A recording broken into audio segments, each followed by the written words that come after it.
All right, Sanctuary City, San Francisco says it will not respond to an ICE detainer for an illegal, now being called the rideshare rapist, for allegedly posing as a Lyft driver to rape 4 women.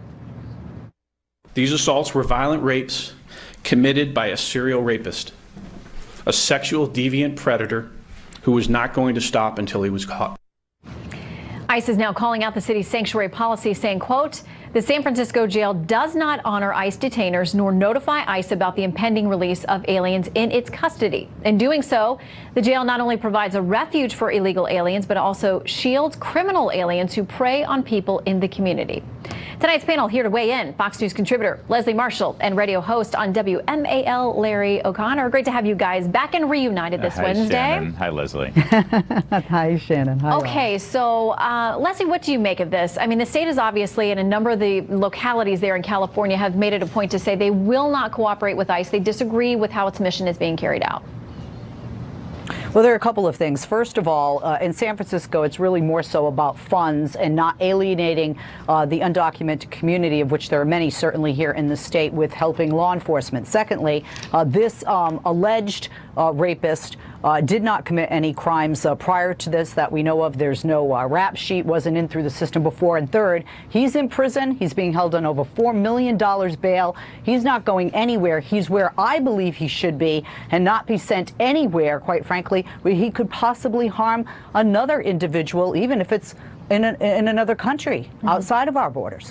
Okay, Larry, I want to read something that comes from the San Francisco Office of Civic and feel comfortable calling the police and fire departments during emergencies. Yeah, I've interviewed many sheriffs and many members of the law enforcement community. They think that that's really a non-issue. There isn't a problem with people who are undocumented calling and reporting crimes. That's raised as a scare tactic. The fact of the matter is the victims of violent crimes at the hands of illegal immigrants in this country are vastly in the immigrant community.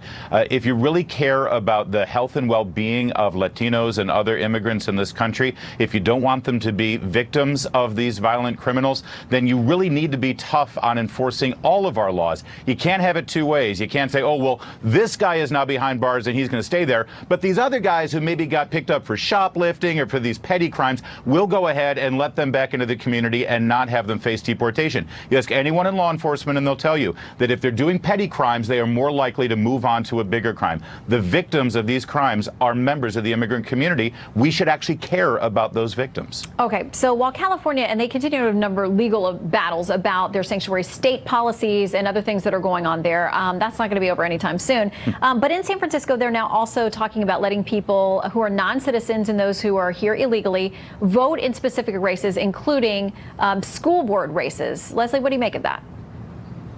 Well, first of all, I do feel that it is a privilege that we have as citizens to be able to vote.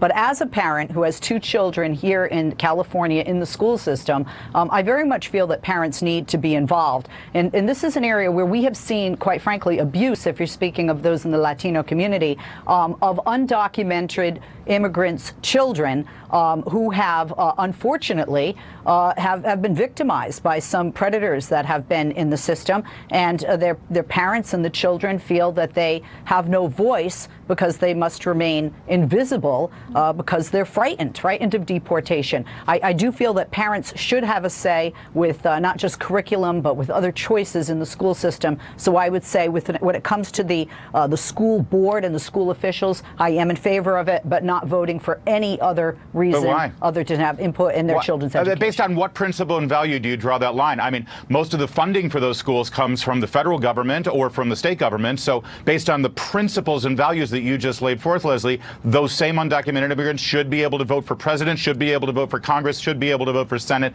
should be able to vote for governor. That's not what I said. Well, you said that they should have a say in what happens in their schools, and those schools are funded from those avenues. Here's the thing. This is an insult to every single person who has gone through the arduous and patriotic process of becoming a legal citizen. And when those of us who are concerned about our immigration policies in this country and what Democrats want to do with open borders, when we say, you know, you're only interested in getting their votes and getting this new block of people to come in here and vote, we're told that we're crazy. No, that's not what it is. And then the next thing you know, you're trying to give the vote to people who are here in this country illegally. It's an outrage. Well, let me ask you, though, Larry.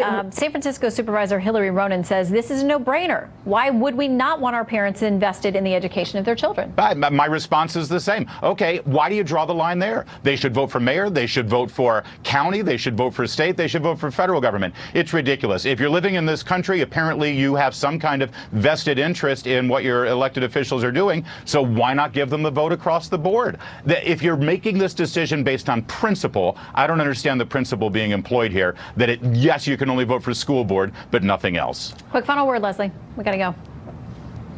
I would just say that, Larry, you're talking about taxes, federal and state, that undocumented workers pay into. In addition to that, you're talking about other funding that comes for schools here in the LA Unified School You're District. right. Give them the whether it's a vote. bake sale.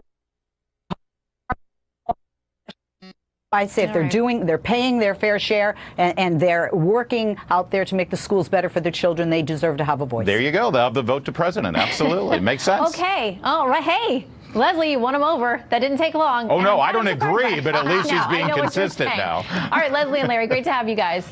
See you soon. Thanks. Good to be.